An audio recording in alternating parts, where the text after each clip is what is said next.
LDF സർക്കാരിൻ്റെ നേട്ടങ്ങൾ ജനങ്ങൾക്ക് യഥാർത്ഥത്തിൽ വിസിബിൾ അല്ല, കാണുന്നില്ല, അവർ അനുഭവിക്കുന്നില്ല. അതുകൊണ്ടാണോ ഇത്രയും വലിയ കോടികൾ മുടക്കി PRD ഒക്കെ ഉപയോഗിച്ചുകൊണ്ട് പരസ്യം ചെയ്യേണ്ടി വരുന്നത്?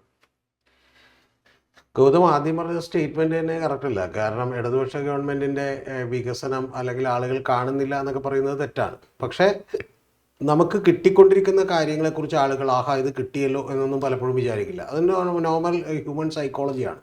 ഇപ്പോൾ ആരെങ്കിലും താമസിക്കുന്ന വീടിൻ്റെ പുറത്തിറങ്ങി നോക്കിയിട്ട് എത്ര സുന്ദരമായ വീട് എന്നൊരിക്കലും പറഞ്ഞു കാണില്ല. പക്ഷേ 1,00,000 ഇപ്പോൾ ലൈഫ് മിഷനിൽ ഒരു വീട് പ്രതീക്ഷിച്ചിരിക്കുന്ന ഒരാളെ സംബന്ധിച്ച് ഗൗതത്തിൻ്റെ വീടോ എൻ്റെ വീടോ ഒക്കെ അയാളെ സംബന്ധിച്ച് വലിയ സ്വപ്നമായിരിക്കും. പക്ഷെ നമുക്കത് പലപ്പോഴും മനസ്സിലാകണമെന്നില്ല. അതിപ്പോൾ കാറ് മേടിക്കുന്നവനും അങ്ങനെ തന്നെയാണ്. ഒരു ബൈക്കുള്ളവന് കാറ് സ്വപ്നമായിരിക്കും. അതുകൊണ്ട് ആളുകൾ അത്തരത്തിൽ പലപ്പോഴും നേട്ടങ്ങൾ ആ രീതിയിൽ എടുക്കില്ല എന്നുള്ളതേ ഉള്ളൂ. ഗൗതം പറഞ്ഞ ഈ PRDയുടെ പരസ്യത്തിനുള്ള വലിയ പ്രധാനപ്പെട്ട വിഷയം എന്താണെന്ന് വെച്ചിട്ടുണ്ടെങ്കിൽ ഇതൊരു ലെവൽ പ്ലേയിങ് ഫീൽഡ് നൽകില്ല എന്നുള്ളതാണ്. എന്ന് പറഞ്ഞാൽ ഭരണത്തിലിരിക്കുന്നവർക്ക് ഗവൺമെൻറ്റിൻ്റെ പണം എടുത്തുകൊണ്ട് ഇത്തരത്തിലുള്ള പരസ്യം ചെയ്യാനുള്ള സൗകര്യം ഉണ്ടാകും എന്നുള്ളതാണ് ഏറ്റവും പ്രധാനപ്പെട്ട കാര്യം. ഇത് ഏറ്റവും ആദ്യം തുടങ്ങി വെച്ചിരിക്കുന്നത് നരേന്ദ്രമോദി ഗവൺമെൻറ്റിൻ്റെയൊക്കെ കാലം മുതലാണ്. ഇത് കുറേ കൂടി തീവ്രമായി ഗവൺമെൻറ് തന്നെ ഫണ്ട് ചെയ്തുകൊണ്ട് ഇത്തരത്തിലുള്ള പരിപാടികളൊക്കെ തന്നെ തുടങ്ങിയത്. അതിനുശേഷം നമ്മൾ എടുത്തു നോക്കിയാൽ എല്ലാ സ്റ്റേറ്റ് ഗവൺമെൻറ്റുകളും തന്നെ ഇത് ചെയ്യാൻ തുടങ്ങി. ഇപ്പോൾ യഥാർത്ഥത്തിൽ ഇപ്പോൾ തെലങ്കാനയിൽ ചന്ദ്രശേഖർ റാവു ഭരിക്കുമ്പോൾ പോലും അദ്ദേഹത്തിൻ്റെ പരസ്യങ്ങൾ ഇവിടെ പോലും വരുമായിരുന്നു. പിന്നെ ഇതൊക്കെ എല്ലാവരും ഇപ്പോൾ ചെയ്യുന്നുണ്ട് എന്നുള്ളതാണ് ഏറ്റവും പ്രധാനപ്പെട്ട പ്രശ്നം. എന്ന് പറഞ്ഞാൽ നരേന്ദ്രമോദി ചെയ്തുകൊണ്ടിരുന്ന അല്ലെങ്കിൽ അവർ കുറേ കൂടി തീവ്രമായി ചെയ്തിരുന്ന കാര്യങ്ങൾ, അല്ലെങ്കിൽ BJP ഗവൺമെൻറ് കഴിഞ്ഞ കാലത്ത് വാജ്പേയിയുടെ ഒക്കെ കാലത്ത് ഇന്ത്യ ഈസ് ഷൈനിങ് എന്ന് പറഞ്ഞ് നടത്തിയിട്ടുള്ള ഒരു മുദ്രാവാക്യവും അതിനോടനുബന്ധിച്ച പഞ്ച് ലൈനും പരസ്യങ്ങളൊക്കെ ഉണ്ട്. അപ്പോൾ ഈ പരസ്യങ്ങൾ നടത്താതെ അല്ലെങ്കിൽ കൊടുക്കാതെ ഇനി മുതൽ ഇലക്ഷൻ ജയിക്കാൻ കഴിയില്ല എന്ന് പറയുന്ന ഒരു സിറ്റുവേഷനിലേക്ക് നമ്മുടെ നാടിപ്പോൾ എത്തിയിട്ടുണ്ട്. അപ്പോൾ അതുകൊണ്ട് തന്നെ ഇതെല്ലാം ഒരു ന്യൂ നോർമലാണ്. നമ്മൾ അത്ര വലിയ ധാർമ്മികതയും ഞാനും നിങ്ങളുമായി മത്സരിക്കുമ്പോൾ നിങ്ങൾക്ക് പണമില്ലെങ്കിലും മത്സരിക്കാനുള്ള സാവകാശം കൊടുക്കണമെന്നുള്ള വലിയ ചിന്തയിലൊന്നും ആരും കാണില്ല. അതുകൊണ്ട് ഇക്കാലത്ത് ഇതൊക്കെ അനുവദനീയമാണ് എന്നുള്ളതാണ് എൻ്റെ പ്രധാനപ്പെട്ട കാര്യം. അല്ലാതെ PRD ഇത് ചട്ടലംഘനം നടത്തി എന്നൊക്കെ പറഞ്ഞ് കോടതിയിൽ പോയിട്ടൊന്നും യാതൊരു കാര്യവും ഇല്ല. പിന്നെ ഇത് വളരെ ഭംഗിയായി വളരെ മനോഹരമായി ചെയ്തിട്ടുള്ള ഒരു പരസ്യമാണ്. ആ പരസ്യം എന്ന് പറയുന്നത് ആദ്യത്തെ ഫ്രണ്ട് പേജിൽ നാളെ മുതൽ കേരളം ഇരുട്ടിലാകും എന്ന് പറയുന്ന ഹെഡിങ് മുതൽ എന്ന് പറഞ്ഞാൽ അത്തരത്തിലുള്ള നെഗറ്റീവ് ന്യൂസുകൾ ആളുകൾ വായിക്കും. കുറച്ച് വായിച്ചു കഴിയുമ്പോഴാണ് ഇതെല്ലാം തന്നെ ഒരു ഓർമ്മപ്പെടുത്തലാണ്. അതായത് ഉമ്മൻചാണ്ടി ഗവൺമെൻറ് കാലത്ത് ഇത്തരത്തിലുള്ള കാര്യങ്ങൾ ഉണ്ടായിരുന്നു. പക്ഷെ തിരിച്ച് ഇപ്പുറത്ത് തൊട്ടടുത്ത പേജിലേക്ക് വരുമ്പോൾ ഒരു 2 പേജ് പരസ്യമാണ്. ആ രണ്ടാമത്തെ പേജിലേക്ക് വരുമ്പോൾ ഇപ്പോൾ അതൊന്നും ഇല്ലാത്തൊരു കാലം വന്നിരിക്കുന്നു എന്ന് പറയുന്നൊരു കാര്യം ആളുകൾ പെട്ടെന്ന് മറക്കും. അതുകൊണ്ട് ഇത്തരത്തിലുള്ള ഒരു സ്ട്രാറ്റജി അവർ അവലംബിക്കാനുള്ള പ്രധാനപ്പെട്ട കാരണം ഇപ്പം നമ്മൾ CPM കുറ്റം പറയാൻ പോലും പറ്റില്ല. കാരണം എന്താണെന്ന് വെച്ചിട്ടുണ്ടെങ്കിൽ ഇതിന് തൊട്ട് മുമ്പ് തെലങ്കാനയിൽ, അതായത് രേവന്ത് റെഡ്ഡി ഭരിക്കുന്ന തെലങ്കാനയിൽ പരസ്യം ഇവിടെ 2 തവണ കൊടുത്തിരുന്നു. ആ തെലങ്കാനയിൽ ഇവിടെ 2 തവണ കൊടുത്തിട്ടുള്ള പരസ്യം എന്താണെന്ന് വെച്ചാൽ കേട്ടാൽ നമ്മൾ ചിരിക്കും. 10 ലക്ഷം വനിതകളെ കോടീശ്വരന്മാരാക്കാൻ പോകുന്നു എന്ന് പറഞ്ഞുള്ള പരസ്യമാണ്. എന്ന് പറഞ്ഞാൽ ഒരു വനിതയ്ക്കായിട്ട് 10 ലക്ഷം രൂപ ലോൺ കൊടുക്കുകയും അവർ ബിസിനസ് തുടങ്ങി കോടീശ്വരന്മാരാകുകയും ചെയ്യുന്നു എന്നുള്ളതാണ്. ഏറ്റവും വലിയ കോമഡി എന്താണെന്ന് വെച്ചാൽ അതിൻ്റെ അത് തെലങ്കാനയിൽ കൊടുത്തിട്ടുള്ള പരസ്യം, ആ പരസ്യം ഇവിടെയാണ് കൊടുത്തേക്കണം. അപ്പോൾ ഇത്തരത്തിലുള്ള പല എന്ന് പറഞ്ഞാൽ അവിടെ രേവന്ത് റെഡ്ഡി ഭരിക്കുന്ന തെലങ്കാനയിൽ കോൺഗ്രസിൻ്റെ ഗവൺമെൻറ്റിൻ്റെ പണമെടുത്തുകൊണ്ട് ഇവിടെ ഒരു പ്രധാനപ്പെട്ട ഒരു ഇലക്ഷൻ വർക്ക് നടത്തുന്നു എന്നുള്ളതാണ്. ഇതിനെക്കുറിച്ച് യഥാർത്ഥത്തിൽ MP രകേഷ് കുമാർ അന്ന് തന്നെ പോസ്റ്റ് ഇട്ടിട്ടുണ്ട്. അതായത് ഒരു ജാക്കറ്റ് പരസ്യത്തിന് മനോരമയ്ക്ക് 2,15,00,000 2,15,00,000 ഒന്നും പറ്റില്ല. കാരണം എന്ന് വെച്ചാൽ PRDക്ക് പ്രത്യേക റേറ്റ് ആയിരിക്കും. ഗവൺമെൻറ് ആകുമ്പോഴത്തേക്ക് അത് കുറേ കൂടി നെഗോഷിയേറ്റ് ചെയ്യപ്പെടും. അതുപോലെ മനോരമയ്ക്ക് ഏതാണ്ട് 1.25 കോടി രൂപയാണെന്നൊക്കെ പറഞ്ഞ് അദ്ദേഹം പരസ്യമിട്ടുണ്ട്. അപ്പോൾ അത്തരത്തിലുള്ള വലിയ പരസ്യങ്ങൾ നമ്മുടെ ഈ തെരഞ്ഞെടുപ്പ് പ്രചരണത്തിൽ ഒരു മാർക്കറ്റിംഗ് ഭയങ്കര ഇമ്പോർട്ടൻ്റ് ആയിട്ടുള്ള ഘടകമായി തീർന്നിരിക്കുന്നു എന്നുള്ളതാണ് ഇതിൻ്റെ യാഥാർത്ഥ്യം. ഇത് പറഞ്ഞ് കരഞ്ഞുകൊണ്ടിരുന്നിട്ടൊന്നും കാര്യമില്ല. ഇപ്പം നരേന്ദ്രമോദി ഇത് ചെയ്യുന്നു. നരേന്ദ്രമോദി കോടിക്കണക്കിന് രൂപ സോഷ്യൽ മീഡിയയ്ക്ക് ഇതുവരെ സ്പെൻഡ് ചെയ്യുന്നുണ്ട്. അപ്പോൾ ഇത്തരത്തിലുള്ള ഇത് നരേന്ദ്രമോദിയുടെയും ഇവിടത്തെയും പോലും കാര്യമല്ല. ഈ പൊതു കാലഘട്ടത്തിൽ 2024 ലോകത്ത് മുഴുവൻ ഇലക്ഷൻ നടന്നു. ആ ഇലക്ഷൻ അറിയപ്പെടുന്നത് ടിക്ടോക്ക് ഇലക്ഷൻ എന്നാണ്. എന്ന് പറഞ്ഞാൽ സോഷ്യൽ മീഡിയകളിലേക്ക് വളരെ ഹെവി ആയിട്ടുള്ള ഇൻവെസ്റ്റ്മെൻറ്റും പരസ്യങ്ങളും കൊടുത്തുകൊണ്ട് ആളുകളുടെ ഇമേജിനെ തന്നെ മാറ്റിമറിക്കുന്ന പണികൾ ഈ ലോകം മുഴുവൻ നടന്നുകൊണ്ടിരിക്കുകയാണ്. അതൊരു ഫേക്ക് ഇമേജ് സൃഷ്ടിക്കപ്പെടുകയാണ്. കാരണം നമ്മളുമായി അടുത്ത് സംസാരിക്കുന്നവർ ചിലപ്പോൾ 50 പേരെ ഉണ്ടാവുള്ളൂ. ആ 50 പേർക്ക് അറിയായിരിക്കും നമ്മുടെ സ്വഭാവം, ചിലപ്പോൾ 500 പേർക്ക് അറിയായിരിക്കും. പക്ഷെ അതിനപ്പുറത്തേക്ക് ഒരു 5 കോടി ജനങ്ങളിലേക്ക് നമ്മൾ ഒരു കാലത്തും എത്താൻ പോകുന്നില്ല. പകരം ഒരു ഇമേജ് ബിൽഡിംഗ് നടക്കുകയാണ്. ആ ഇമേജ് ബിൽഡിംഗ് നേരത്തെ ഉണ്ടായിരുന്നത് ആർക്കൊക്കെയാണെന്ന് അറിയുമോ? ഇപ്പോൾ EMSനുണ്ടായിരുന്നു, അല്ലെങ്കിൽ ഇന്ദിരാഗാന്ധിക്കുണ്ടായിരുന്നു, നെഹ്റുവിനുണ്ടായിരുന്നു, ഇത്തരത്തിലുള്ള ആളുകളാണ്. ഇവരെക്കുറിച്ചൊക്കെ തന്നെ പറയുമ്പോൾ ഗോതത്തിൻ്റെ ഉള്ളിലൊരു പെർസെപ്ഷൻ ഉണ്ട്. ആ പെർസെപ്ഷൻ ഇതുപോലെ മാധ്യമങ്ങൾ ക്രിയേറ്റ് ചെയ്തതാണ്. മനസ്സിലായി? അപ്പോൾ ഇതൊന്നും പൊളിഞ്ഞു വീഴില്ല. അല്ലെങ്കിൽ വളരെ കൃത്യമായി ഈ പെർസെപ്ഷൻ ക്രിയേറ്റ് ചെയ്യാം. യഥാർത്ഥത്തിൽ വെസ്റ്റ് ബംഗാളിൽ ഏതാണ്ട് എൻ്റെ ഓർമ്മയിൽ എന്ന് പറഞ്ഞാൽ 14 മന്ത്രിമാരായിട്ട് രാജിവെച്ചിരുന്നു. അതായത് ഒരു സ്റ്റിംഗ് ഓപ്പറേഷൻ മാത്യു സാമുവലിലേക്ക് നേതൃത്വത്തിൽ നാരദ ന്യൂസ് നടത്തിയതിന് ശേഷം. അപ്പോൾ അവിടെ അത് രാജിവെച്ചിട്ടുള്ള ഒരു വിദ്യാഭ്യാസ വകുപ്പ് മന്ത്രിയുണ്ട്. ആ വിദ്യാഭ്യാസ വകുപ്പ് മന്ത്രി വളരെ ക്ലീൻ ഇമേജ് ഉള്ള ഒരാളായിരുന്നു. അതായത് അത്തരത്തിലുള്ള ഒരു ഇമേജ് വളരെ ക്രിയേറ്റ് ചെയ്ത് കൺസ്ട്രക്ട് ചെയ്യുന്നതാണ്. അതുപോലെ പവൻകുമാർ ബൻസൽ എന്ന് പറയുന്ന ഒരാളുണ്ടായിരുന്നു. അദ്ദേഹത്തിന്റെ മരുമകൻ 1 കോടി രൂപ കൈക്കൂലി മേടിച്ചു. എന്തിനാണെന്നറിയാം? ഒരു പോസ്റ്റിൽ ഇത് കിട്ടുന്നതിനാണ്, ഒരു പോസ്റ്റിൽ മറ്റേ പ്രൊമോഷൻ കിട്ടുന്നതിന് വേണ്ടിയിട്ടാണ്. ടെക്നിക്കൽ ഡയറക്ടറായിട്ട് ഒരു പോസ്റ്റിൽ പ്രൊമോഷൻ കിട്ടുന്ന ആൾ 3 കൊല്ലം ഇരിക്കാൻ പോകുന്നുള്ളൂ. പക്ഷെ അയാളാണ് 12,000 കോടി രൂപയുടെ കോൺട്രാക്ട് വർക്കുകൾ കൊടുക്കുന്നതിന്റെ അവസാന വാക്ക്. അപ്പോൾ അതിൽ നിന്നുള്ള കൈക്കൂലി മേടിക്കുന്നതിന് വേണ്ടിയിട്ടാണ് ഞാൻ പറഞ്ഞത്. അത്തരത്തിലുള്ള ഒരു പെർസെപ്ഷൻ ക്രിയേറ്റ് ചെയ്യപ്പെടുന്ന ഒരു കാലമായി നമ്മുടെ നാട് മാറിക്കൊണ്ടിരിക്കുന്നു. അതുകൊണ്ട് കോൺഗ്രസ് ഒക്കെ ചെയ്യേണ്ടത് ഇതിനെ എങ്ങനെ നേരിടാം എന്ന് മാത്രമേ ആലോചിക്കേണ്ടതുള്ളൂ. പിന്നെ ഗൗതത്തിന് ഓർമ്മയുണ്ടാവും, ഞാൻ നേരത്തെ ഇരുണ്ട കാലം എന്ന് പറഞ്ഞ് വെബ്സൈറ്റ് വരുന്നു എന്ന് പറഞ്ഞപ്പോൾ തന്നെ ഞാൻ ഗൗതത്തിനോട് പറഞ്ഞിരുന്നു അടുത്തത് ഉടനെ തന്നെ വരുമെന്ന്. അതെന്താ വെച്ചാൽ ഇരുണ്ട കാലം എന്ന് പറയുന്ന ഒരു വെബ്സൈറ്റ് ഉണ്ടാക്കുന്നു. ഇപ്പൊ രണ്ടാമത്തെ എന്താ സംഭവിച്ചേക്കുന്നത്? ആ ഇരുണ്ട കാലം എന്നുള്ളത് ഗവൺമെന്റിന്റെ തന്നെ ഒരു PRD പരസ്യമായി വരുന്നു. നമുക്കതിലെ നൈതികതയും ധാർമ്മികതയെ കുറിച്ചൊക്കെ ചർച്ച ചെയ്യാം. അത്ര വലിയ ധാർമ്മികതയൊന്നും ഇപ്പൊ നമ്മുടെ നാട്ടിൽ ഇല്ല. ആളുകൾ പണം മേടിച്ച് കാലും അറിയാൽ അവൻ മിടുക്കനാണെന്ന് പറയുന്ന ധാർമ്മികത ഇപ്പൊ എന്തുള്ളൂ, അല്ലെങ്കിൽ അത് ചാണക്യതന്ത്രമാണ് എന്ന് പറയുന്ന ധാർമ്മികതയിലേക്ക് എന്ത് ചെയ്തു? BJP ഒക്കെ കൊണ്ടുവന്നു. പിണറായി വിജയൻ മാറാതെ നിവൃത്തിയില്ല. ഏതൊരു രാഷ്ട്രീയ പാർട്ടിക്കും അതിലേക്ക് മാറാതെ അത് പിടിച്ചു നിൽക്കാൻ കഴിയില്ല എന്ന് പറയുന്ന ഒരു അവസ്ഥയുണ്ട്. ഇപ്പൊ കോൺഗ്രസ് തന്നെ സുനിൽ കനകോലുവിനെ കൊണ്ടത് വളരെ ഓപ്പണായി അവരുടെ ഏറ്റവും ഉന്നതാധികാര കമ്മിറ്റികളിൽ ഇരുത്തി എന്ത് ചെയ്യുന്നില്ലേ, അദ്ദേഹത്തിന്റെ പ്രസന്റേഷൻ കേൾക്കുന്നില്ലേ. അപ്പൊ അതുകൊണ്ട് തീർച്ചയായിട്ടും അത്തരത്തിലുള്ള പ്രൊഫഷണലുകളുടെ സഹായവും ഇത്തരത്തിലുള്ള പരസ്യങ്ങളുടെ സഹായവും തേടിയിരിക്കുന്നു. വേണമെങ്കിൽ ഇതൊക്കെ തന്നെ ഒരു ലെവൽ പ്ലേയിങ് ഫീൽഡ് നൽകില്ല എന്നൊക്കെ പറഞ്ഞിരിക്കാം. പക്ഷെ എനിക്ക് കോൺഗ്രസ്സുകാരോട് പറയാറുള്ളത്, നിങ്ങൾ ഇതിനെ പ്രതിരോധിക്കാൻ വേണ്ടി ഒന്നും ചെയ്തില്ലെങ്കിൽ ഇത് വലിയ തലവേദനകളിലേക്കാണ് ഈ കാര്യം പോയിക്കൊണ്ടിരിക്കുന്നത്. കാരണം ഇരുണ്ട കാലം എന്ന് പറഞ്ഞൊരു വെബ്സൈറ്റ് ആദ്യം വന്നപ്പോൾ ഒരു സിമ്പിൾ കുഴപ്പമില്ല എന്ന് വിചാരിച്ചു. അത് കഴിഞ്ഞ് ഇപ്പം എന്താ സംഭവിച്ചത്? ഈ പരസ്യം കൊടുത്തുകൊണ്ട് ഇപ്പോൾ അൾട്ടിമേറ്റ്ലി എന്താ സംഭവിച്ചത്? പരസ്യം ലക്ഷക്കണക്കിന് ആളുകളിലേക്ക് എത്തി. അവരിലൊരു 10% പേര് ഇത് വായിച്ചിട്ടുണ്ടാവുള്ളൂ.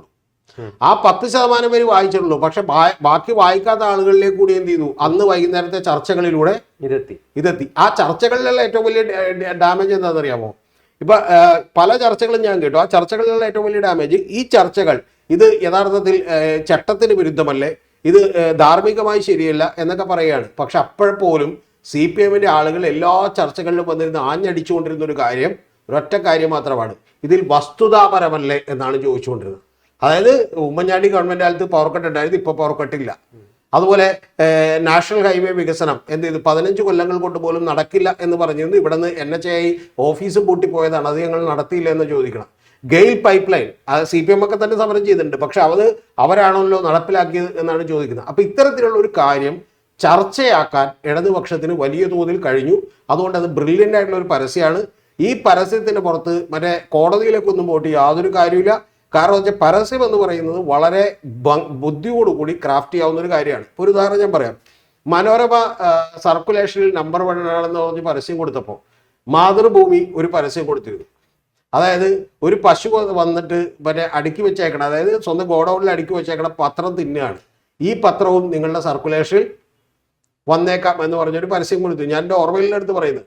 അപ്പൊ അതായത് നിങ്ങളുടെ സർക്കുലേഷൻ കാണിക്കുന്നത് ഇങ്ങനെയാണ് എന്നുള്ളതാണ് കൃത്യമായിട്ട് ഇൻഡയറക്ട്ലി പറഞ്ഞത്. അവിടെ മനോരമയുടെ ഒരു പേര് പറഞ്ഞിട്ടില്ല.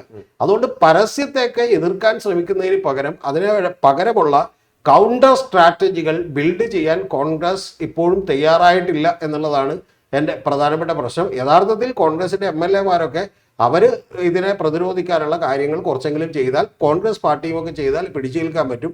അല്ലാതെ ഇതിൽ ഇനി കോടതിയിലേക്ക് പോകലും നൈതികതയും ധാർമ്മികതയും ഒന്നും പറഞ്ഞിട്ട് കാര്യമില്ല. രമേശ് ചെന്നിത്തല കഴിഞ്ഞ ദിവസം പറഞ്ഞ പോലെ ഈ PRD ഉദ്യോഗസ്ഥന്മാർ പെൻഷൻ മേടിക്കൂല എന്നൊന്നും പറഞ്ഞിട്ട് കാര്യം ഇല്ല. അതുകൊണ്ട് യഥാർത്ഥത്തിലുള്ള കാര്യം ഇതാണ്. ഞാനിപ്പോ ആദ്യം ചോദിച്ചത് ജനങ്ങൾക്ക് ഫീൽ ചെയ്യുന്നില്ല, അതുകൊണ്ടാണല്ലോ ഇത്തരത്തിലുള്ള പരസ്യം എന്നുള്ളതാണ്. താങ്കൾ തന്നെ അത് ശരിവെക്കുകയാണ്. അല്ല, ജനങ്ങൾക്ക് എന്തിനാണ് പിന്നെ പരസ്യം ചെയ്യുന്നത്? അല്ല, ഇതൊക്കെ ബോധ്യപ്പെടുന്നില്ലേ? നമ്മളിപ്പോ അതൊക്കെ ഗൗതത്തിന്റെയൊക്കെ വളരെ ശുദ്ധവും നിഷ്കളങ്കവുമായ ഒരു പറയുന്നതും ക്ഷമിക്കണം താങ്കൾ, ഒരു മണ്ടൻ ചോദ്യമാണ്. ഇപ്പൊ പറയട്ടെ, ജനങ്ങൾക്ക് ഇത് ബോധ്യമാവുന്നില്ലേ? ജനങ്ങൾക്ക് ഇത് ബോധ്യമാവുക എന്ന് പറഞ്ഞാൽ താങ്കളുടെ കയ്യിൽ ഏതെങ്കിലും ഒരു പ്രൊഡക്റ്റ് ഉണ്ട്, ഓക്കെ, ഏത് പ്രൊഡക്റ്റിനെ കുറിച്ചാണ് താങ്കൾക്ക് ഒരു നല്ല അഭിപ്രായം ഉള്ളതെന്ന് പറഞ്ഞേ. ആപ്പിൾ ഐഫോണിനെ കുറിച്ച് താങ്കൾക്ക് നല്ല അഭിപ്രായം ഉണ്ടാ? എങ്ങനെ വന്നു അഭിപ്രായം? എങ്ങനെ വന്നു? ഒറ്റ കാര്യമേ ഉള്ളൂ, അത് നല്ലതാണ് എന്ന് പറയുന്ന ഒരു പെർസെപ്ഷൻ സൃഷ്ടിച്ചു. അല്ല ഒരു മിനിറ്റ്, ആ പ്രൊഡക്റ്റ് നല്ലതാണ്, പക്ഷെ അത് നല്ലതാണെന്ന് നമ്മുടെ ഉപയോഗത്തിലൂടെ നമ്മൾ തിരിച്ചറിഞ്ഞതല്ല. മനസ്സിലായോ? പോർഷെ കാറ് മുതൽ ഈ പറയുന്ന കാറുകളെല്ലാം മുതൽ ഈ ലോകത്തുണ്ടാകുന്ന എല്ലാ പ്രൊഡക്റ്റുകളുടെയും അടിസ്ഥാനപരമായ ഒരു ബിസിനസ് തന്ത്രമുണ്ട്. അതെന്താണെന്ന് വെച്ചിട്ടുണ്ടെങ്കിൽ നിങ്ങൾ 2 കാര്യത്തിന് വേണ്ടി പരസ്യം കൊടുക്കണം.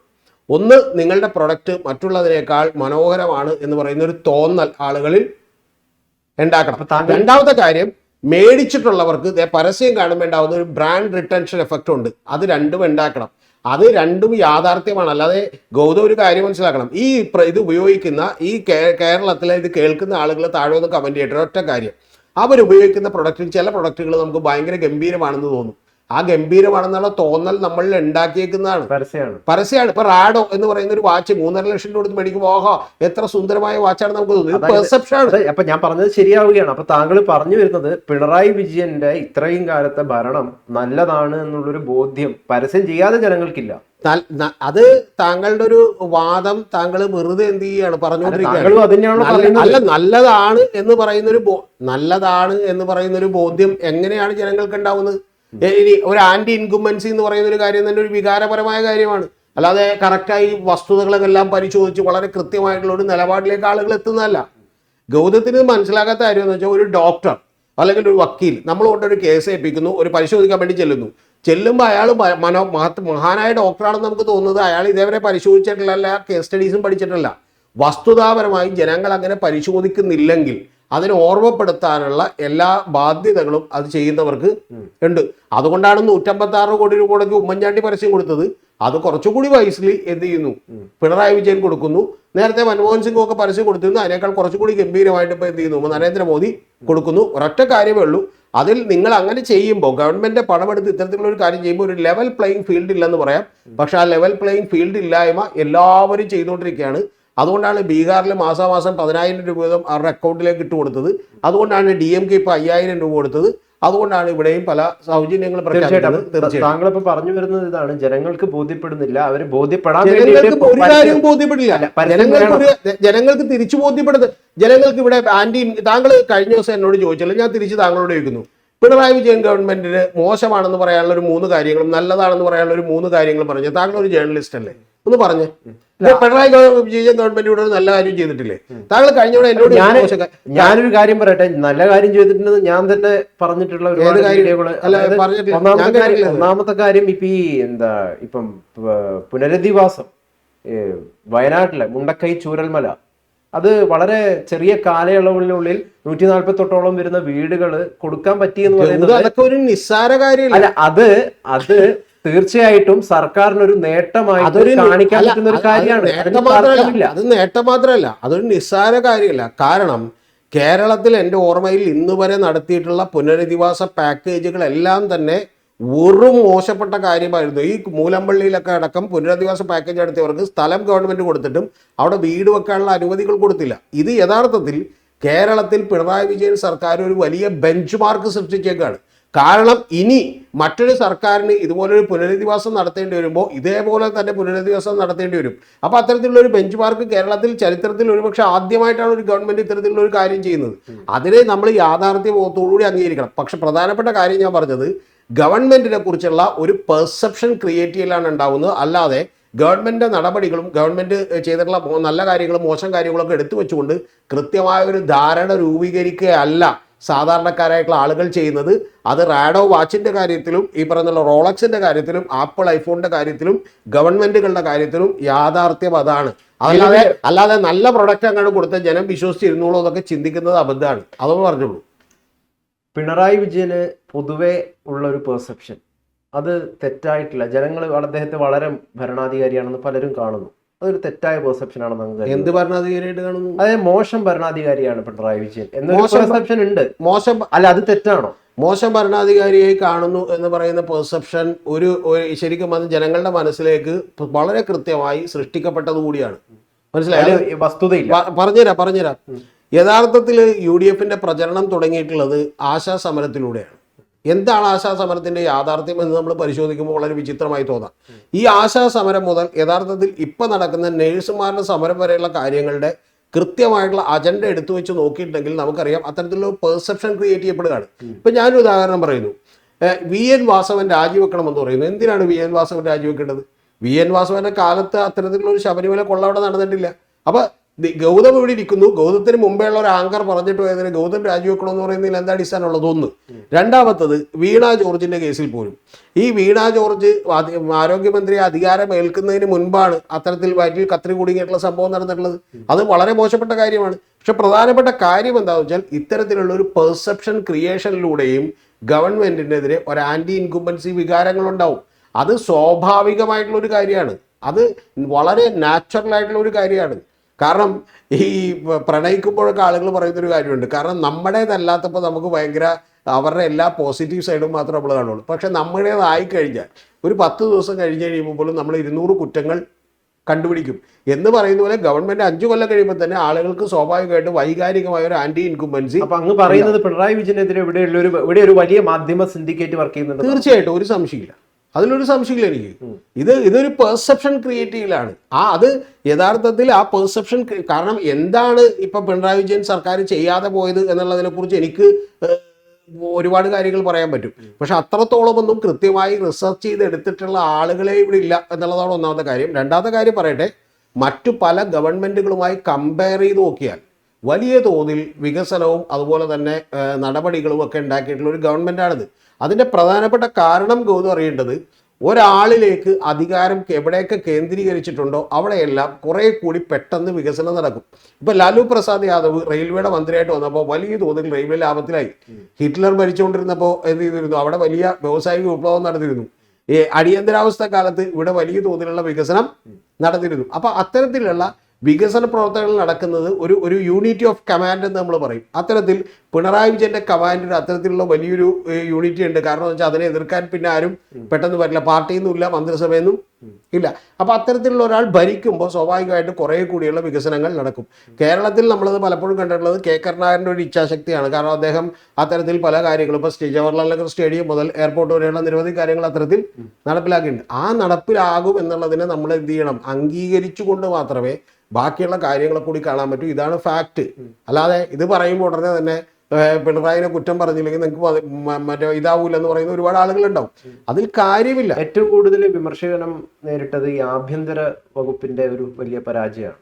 അതിലും എന്താണ് കൊടുക്കുന്ന? തീർച്ചയായിട്ടും അത് അതിലുമുള്ളൊരു പ്രധാനപ്പെട്ട കാര്യം എന്താണെന്ന് വെച്ചാൽ, അവിടെയാണ് ഞാൻ പറയുന്നത് ആഭ്യന്തര വകുപ്പിൽ വലിയ വീഴ്ചകൾ ഉണ്ടായിട്ടുണ്ട്. ഇപ്പോൾ ഈ വരാപ്പുഴയിലെ കൊലപാതകമടക്കമുള്ള ഞാൻ പറയുന്ന എണ്ണമറ്റ കാര്യങ്ങളിൽ, കസ്റ്റഡി മരണങ്ങൾ, ഇത്തരത്തിലുള്ള കാര്യങ്ങളൊക്കെ നടന്നിട്ടുണ്ട്. പക്ഷെ അതൊക്കെ നടക്കുന്നതിൻ്റെ പിന്നിലെ യഥാർത്ഥ കാരണം എന്താണ് എന്ന് എക്സ്പോസ് ചെയ്യാനായിട്ട് പ്രതിപക്ഷത്തിന് കഴിഞ്ഞിട്ടില്ല. കാരണം പ്രതിപക്ഷം നിയമസഭയിൽ കൊണ്ടുവന്ന ഒരു സബ്മിഷൻ കൊണ്ടുവന്നു. ആ സബ്മിഷൻ കൊണ്ടുവന്നപ്പോൾ പിണറായി വിജയൻ പറയുകയാണ്, ശരിക്കും പറഞ്ഞാൽ എനിക്ക് ചിരി വന്നുപോയി. കാരണം 130 വരുന്ന പോലീസുകാരെ ഞങ്ങളുടെ കാലത്ത് പിരിച്ചുവിട്ടു എന്നാണ് പറയുന്നത്. അപ്പൊ ഇത് പിരിച്ചുവിട്ടു എന്ന് പറയുമ്പോൾ ശരിക്കും ആഭ്യന്തരമന്ത്രിയായിരുന്ന രമേശ് ചെന്നിത്തല ഓപ്പോസിറ്റ് ചെയ്ത് കേൾക്കുന്നുണ്ട്. അപ്പൊ രമേശ് ചെന്നിത്തല പറയണേ, ഞങ്ങൾ കുറെ പേരൊക്കെ പിരിച്ചുവിട്ടല്ല, അങ്ങനെ പറയില്ലേ എന്ന് പറയണം. ഇത് പറഞ്ഞാൽ ഇവരുടെ കണക്കില്ല, ഇവരുടെ ഫാക്ട്സും ഫിഗേഴ്സും ഇല്ല. കുഴപ്പങ്ങളില്ലാഞ്ഞിട്ടല്ല ഗൗതം ഞാൻ പറയുന്നത്. കുഴപ്പങ്ങൾ ശരിക്കും പറഞ്ഞാൽ എന്നെ ഏൽപ്പിക്കും, ഞാൻ കണ്ടുപിടിച്ചു തരാം കുഴപ്പം. പക്ഷെ ഒരൊറ്റ കാര്യമുള്ളൂ. കാരണം കുഴപ്പങ്ങൾ വേറെ 500 എണ്ണം ഉണ്ട്. പക്ഷെ പ്രധാനപ്പെട്ട കാര്യം, ഇവരൊരു ഫാക്ട്സും ഫിഗേഴ്സും ഇവരെന്ത് ചെയ്യുന്നില്ല, ശേഖരിക്കുന്നില്ല. ആ ശേഖരിച്ചുകൊണ്ട് വളരെ പ്രിസൈസ് ആയിട്ടുള്ള, വളരെ ഷാർപ്പായിട്ടുള്ള അറ്റാക്കുകൾ നടത്താം. ഗൗതത്തിന് അറിയാതറിയില്ല, ഈ കേരള ഗവൺമെന്റുകളുടെ ചരിത്രത്തിൽ ഈ ഗവൺമെന്റാണ് ഏറ്റവും കൂടുതൽ ഇത്തരത്തിലുള്ള അടിയന്തര പ്രമേയത്തിന് അങ്ങോട്ട് അനുമതി കൊടുത്തിട്ടുള്ളത്. കാരണം ഏത് വന്നാലും ഗവൺമെന്റ് പറയണേ, വരൂ നമുക്ക് എന്ത് ചെയ്യാം, ചർച്ച ചെയ്യാം. ബാക്കി മിക്ക ഗവൺമെന്റുകളും അടിയന്തര പ്രമേയത്തിന് ചർച്ച അനുവദിക്കില്ലായിരുന്നു. കാരണം എന്താണെന്നറിയോ? ഒറ്റ കാര്യമുള്ളതിൽ ഈ ഗവൺമെന്റ് മികച്ച ഒരുപാട് കാര്യങ്ങൾ അവർ ചെയ്തിട്ടുണ്ട്, അത് വേറെ കാര്യം. അത് കൂടാതെ ഈ ഗവൺമെന്റിന്റെ കയ്യിൽ വളരെ ഫാക്ട്സും ഫിഗേഴ്സുമായിട്ട് ആളുകൾ നിൽക്കുകയാണ് എന്ത് ചെയ്യാൻ, പറയാൻ. അപ്പൊ അവിടെയാണ് ഈ പ്രശ്നമുള്ളത്. ഇപ്പോഴും സംഭവിച്ചിരിക്കണം. നമ്മൾ ഈ പരസ്യത്തിലേക്ക് തിരിച്ചു വന്നാൽ ഇപ്പൊ എന്താ സംഭവിച്ചിരിക്കണമെന്ന് അറിയോ? ഈ പരസ്യത്തിൽ ധാർമ്മികമാണോ അധാർമികമാണോ എന്നുള്ളത് ചർച്ച ചെയ്യാം. രണ്ടാമത്തേത്, ഈ പരസ്യം എന്ന് പറയുന്നത് മറ്റേ ചട്ടങ്ങൾക്ക് പ്രകാരമാണോ എന്നുള്ളത് ചർച്ച ചെയ്യാം. പക്ഷെ അപ്പോഴും ജനം ചിന്തിക്കുന്ന ഏറ്റവും പ്രധാനപ്പെട്ട ഒരു കാര്യമുണ്ട്. കാരണം എന്താ? CPM വലിയ തോതിൽ വിജയം നേടി. എന്താ കാര്യം എന്നറിയോ? ഉമ്മൻചാണ്ടി ഗവൺമെന്റ് കാലത്ത് പവർ കട്ട് ഉണ്ടായിരുന്നു. രാവിലെ 1 മണിക്കൂറും വൈകുന്നേരം 1 മണിക്കൂറും കൂടാതെ ഇവിടെ എന്തില്ല, പവർ കട്ടില്ല. 40% സ്കൂളുകൾ പൂട്ടാൻ വെച്ചിരുന്നു ഉമ്മൻചാണ്ടി ഗവൺമെന്റ് കാലത്ത്. ഇപ്പൊ എന്ത് ചെയ്തു? 111 സ്കൂളുകൾ പുതിയതായിട്ട് തുറന്നു. അപ്പൊ ഇത്തരത്തിലുള്ള കാര്യങ്ങൾ അവർക്ക് പറയാനും ചർച്ച ചെയ്യാനുമുള്ള വലിയ വേദിയാക്കി പറ്റി. സത്യത്തിൽ കോൺഗ്രസ് ചെയ്യേണ്ടത് 2 കാര്യങ്ങളായിരുന്നു. ഒന്ന്, ഇതിനെ കൗണ്ടർ ചെയ്യാനുള്ള ഇൻഫർമേഷൻസും ഡാറ്റാസും എടുത്തിട്ടുള്ള സ്റ്റാറ്റിസ്റ്റിക്സ് തയ്യാറാക്കുക. എന്നിട്ട് എന്ത് ചെയ്യുക? വിമർശനങ്ങൾ ഉന്നയിക്കുക. അല്ലെങ്കിൽ ഒരൊറ്റ കാര്യമേ ചെയ്യേണ്ടുള്ളൂ, ഇത് എന്ത് ചെയ്യുക? ഇഗ്നോർ ചെയ്തിട്ടുണ്ടെങ്കിൽ ഒരു ഗുണമുണ്ട്. എന്താ കാര്യം? ഇത് ചർച്ചയാവില്ല, ജനങ്ങളുടെ മുമ്പിലേക്ക് വരില്ല. അപ്പം അതുകൊണ്ട് സ്വാഭാവികമായിട്ടും ഈ പറയുന്ന പിണറായി വിജയൻ സർക്കാരിൻ്റെ കാലത്ത് നിരവധി വികസനങ്ങൾ ഉണ്ടായിരുന്നു. ഇനി ഗൗതം നേരത്തെ പറഞ്ഞില്ലേ, വളരെ ലളിതമായിട്ട് പറഞ്ഞില്ലേ, വയനാട് പുനരധിവാസം. ഇതിനു മുമ്പ് അങ്ങനെ നടത്തിയിട്ടുള്ള ഏതെങ്കിലും ഒരു പുനരധിവാസം പറയാൻ പറ്റുമോ? ഇല്ല. പ്രതിപക്ഷം ഇപ്പം എന്താ പറയണത്? ഞങ്ങൾ സ്ഥലം മേടിച്ചിട്ടുണ്ടെന്ന് പറയണം. എവിടെ? സ്ഥലം ഗവൺമെൻറ് തരുമെന്ന് വിചാരിച്ചിരുന്നു. ഗവൺമെൻറ് ഒരു കത്ത് കാണിക്കാൻ പറഞ്ഞു. അതേ യൂത്ത് കോൺഗ്രസ് തന്നെ പറഞ്ഞപ്പോൾ യൂത്ത് കോൺഗ്രസ് ഒരു കത്ത് പോലും അയച്ചിട്ടില്ല. രണ്ടാമത്തത്, ഗവൺമെൻറ് അങ്ങനെ ആർക്കെങ്കിലും സ്ഥലം കൊടുത്തിട്ട് വീട് കൊടുക്കാൻ പറയൂ? അവരൊരിക്കലും പറയില്ല. അപ്പം അതുകൊണ്ട് ഇത്തരം കാര്യങ്ങൾ നമ്മൾ വെറുതെ സംസാരിച്ച് ഇനിയെങ്കിലും സമയം കളയരുത്. 40-50 ദിവസവും കൂടി ഇതിനുള്ളൂ. എനിക്ക് പ്രിയപ്പെട്ട കോൺഗ്രസ്സുകാരോട് പറയാനുള്ളത്, നിങ്ങൾ കുറച്ചുകൂടി ഫാക്ച്വൽ ആയിട്ടുള്ള സ്റ്റാറ്റിസ്റ്റിക്സ് ബേസ്ഡ് ആയിട്ടുള്ള സ്റ്റഡീസിലേക്ക് വരികയും നിങ്ങൾ കൃത്യമായിട്ടുള്ള വിമർശനങ്ങൾ ഉന്നയിക്കുകയും വേണം. അല്ലെങ്കിൽ ഈ പ്രചാരണത്തിന് വീണ്ടും പിണറായി വരുന്നതാണോ? ഒരു സംശയമില്ല. സീറ്റുകൾ കുറഞ്ഞേക്കാം. ഞാനിപ്പോൾ വളരെ ആധികാരികമായിട്ട് പറയുന്നു, സീറ്റുകൾ കുറഞ്ഞേക്കാം. 99 സീറ്റുകളിലേക്കൊന്നും എത്തും എന്ന് പറയുന്ന പ്രതീക്ഷ അവർക്കില്ല. പക്ഷേ ഒരു കാര്യം ഞാൻ പറയാം, ഇപ്പോഴും പിണറായി വരാൾ. കാരണം മനോരമയുടെ സർവേയിൽ പോലും എന്താ പറയുന്നത്? ഞാൻ കഴിഞ്ഞ ദിവസം ഇവിടെ ഇരുന്ന് പറഞ്ഞിട്ടുള്ള ഒരു കാര്യമാണ്. മനോരമയുടെ സർവേയിൽ, ലോക് പോളിന്റെ സർവേയിലൊക്കെ പറയുന്നത്. ലോക് പോളിന്റെ സർവേയിൽ കൃത്യമായി പറഞ്ഞേക്കുന്നത് UDF അധികാരത്തിൽ വരുമെന്നാണ്. പക്ഷെ പ്രധാനപ്പെട്ട ഒരു കാര്യം, ആലപ്പുഴ മുതൽ തിരുവനന്തപുരം വരെയുള്ള ജില്ലകളിൽ അവർ വലിയ നേട്ടം ഉണ്ടാക്കുമെന്നാണ്. എന്ന് പറഞ്ഞാൽ ഒരു മതപരമായിട്ടുള്ള ഒരു കൺസോൾട്ടേഷൻ ഉണ്ടാകാനുള്ള എല്ലാ സാധ്യതകളും രണ്ടുതള്ളാണ്. സ്റ്റിൽ അവിടെ ഒരു 58-60 സീറ്റ് അവർക്ക് കിട്ടുന്നതാണ്. എന്ന് പറഞ്ഞാൽ ഒരു 12 സീറ്റ് കൂടി എങ്ങനെയെങ്കിലും കിട്ടിയാൽ നാച്ചുറൽ ഇത്തരത്തിലുള്ള കാര്യത്തിലേക്ക് വരും. തീർച്ചയായിട്ടും. അപ്പം നിർത്തുമ്പോൾ ഇതാണ് പറയാനുള്ളത്, കോടികൾ മുടക്കിക്കൊണ്ട് ജനങ്ങൾക്ക് അനുഭവപ്പെടാത്ത വികസന പ്രവർത്തനങ്ങൾ അല്ലെങ്കിൽ മറ്റു നേട്ടങ്ങൾ അനുഭവപ്പെടുപ്പിക്കാൻ വേണ്ടിയിട്ട് ജനങ്ങൾക്ക് അറിയാവുന്ന നേട്ടങ്ങൾ, പക്ഷെ അവരൊരിക്കൽ കൂടി പഴയ കാലവുമായി കമ്പയർ ചെയ്യുമ്പോൾ ഇതെത്ര മഹത്തരമാണെന്ന് എന്ത് ചെയ്യുന്നു? ഓർപ്പിക്കുന്നു. ഈ കമ്പാരിസൺ വലിയ പ്രധാനപ്പെട്ട കാര്യമാണ്. കാരണം എന്ന് വെച്ചാൽ ഇപ്പൊ 4 നേരം ഭക്ഷണം കിട്ടുന്നതുകൊണ്ട് ഏതെങ്കിലും കുട്ടികൾ പറയുമോ? ഇപ്പൊ എന്റെ കുട്ടികളൊക്കെ പറയുമോ, കൊള്ളാം 4 നേരം ഭക്ഷണം കിട്ടുന്ന വീണ്ടും ഇത് പറയുമോ? ഇല്ല. നാച്ചുറൽ പ്രോസസ്സാണ്. പരസ്യങ്ങൾ എന്ന് പറയുന്നത് അനിവാര്യമാണ് എങ്കിൽ മാത്രമേ ഈ കാലഘട്ടത്തിൽ, ഞാൻ പറഞ്ഞൊരു വാചകത്രേ ഉള്ളൂ, ഈ കാലഘട്ടത്തിൽ ഒരു ലെവൽ പ്ലേയിങ് ഫീൽഡ് ഇല്ല എന്നുള്ളത് യാഥാർത്ഥ്യമാണ്.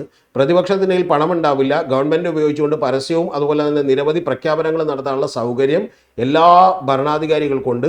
അത് കഴിഞ്ഞ 8 സംസ്ഥാന ഗവൺമെൻറ്റുകൾ 68,000 കോടി രൂപ പ്രഖ്യാപിച്ചുകൊണ്ടാണ് ആൻറ്റി ഇൻകുംബൻസിയെ മറികടന്നുകൊണ്ട് അധികാരത്തിലേക്ക് വന്നത്. അതുപോലെ തന്നെ വലിയ മെഷീനറി ഉപയോഗിച്ചുകൊണ്ട് ഇത്തരത്തിലുള്ള പരസ്യങ്ങളിലൂടെയും ആൻറ്റി ഇൻകുംബൻസിയെ മറികടക്കാൻ ഈ കഴിഞ്ഞ 10 കൊല്ലങ്ങൾ കൊണ്ട് ഇന്ത്യയിൽ വലിയ തോതിൽ സ്റ്റേറ്റ് ഗവൺമെൻറ്റുകൾക്ക് കഴിഞ്ഞിട്ടുണ്ട്. അത് നമ്മൾ കൃത്യമായി പഠനം വേണമെങ്കിൽ അത് വേറൊരു ടോപ്പിക്കാണ് നമുക്ക് എടുക്കുന്നത്. അപ്പോൾ അത്തരത്തിൽ കഴിഞ്ഞിട്ടുണ്ട്. അതുപോലെ തന്നെയുള്ള ഒരു പരിപാടിയാണ് ഇപ്പോൾ കേരളത്തിലും നടന്നുകൊണ്ടിരിക്കുന്നത്. അത് തീർച്ചയായിട്ടും ലെവൽ പ്ലേയിങ് ഫീൽഡ് ഇല്ല എന്നുള്ളതൊരു യാഥാർത്ഥ്യമാണ്. പക്ഷെ അതും പറഞ്ഞ് നിന്നിട്ട് കോൺഗ്രസ്സുകാരെ എന്ത് ചെയ്യേണ്ടി വരും? വലിയ പ്രശ്നത്തിലേക്ക് ആയി പോകും എന്നാണ് എനിക്ക് പ്രിയപ്പെട്ട കോൺഗ്രസ്സുകാരെ ഓർമ്മിക്കാനുള്ളത്. ഇത് കേൾക്കുമ്പോൾ വിഷമമൊക്കെ തോന്നും, പക്ഷെ യാഥാർത്ഥ്യമില്ല. വിഷമല്ല, യാഥാർത്ഥ്യ ബോധത്തോടു കൂടിയിട്ട് പ്രവർത്തിക്കാനായിട്ട് പ്രതിപക്ഷത്തിന് സാധിക്കേണ്ടതാണ്.